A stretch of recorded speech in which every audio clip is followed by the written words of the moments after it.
کراچی میں university road پر دھابے جی pumping station سے پانی سپلائی کرنے والی 84 انچ قطر کی اہم پانی کی لائن پھٹنے کے باعث کراچی کے کئی علاقوں میں پانی کی فراہمی بدستور بند ہے۔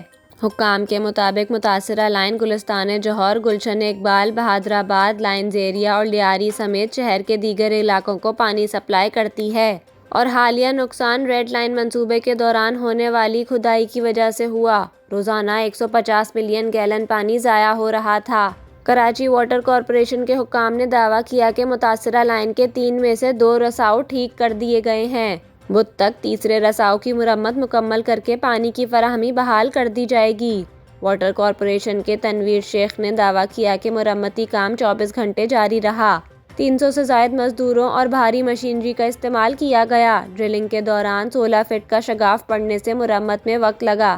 انہوں نے بتایا کہ ہم نے 2 لائنوں کی مرمت مکمل کر لی ہے۔ تیسرے مقام پر کام تیزی سے جاری ہے۔ بدھ کی رات تک پانی بحال کر دیا جائے گا اور جمعرات سے پانی مکمل طور پر کھول دیا جائے گا۔ متاثرہ علاقوں کے شہریوں سے حکام نے پانی کا محتاط استعمال کرنے کی درخواست کی ہے تاکہ مرمت مکمل ہونے تک مشکلات کا سامنا نہ ہو۔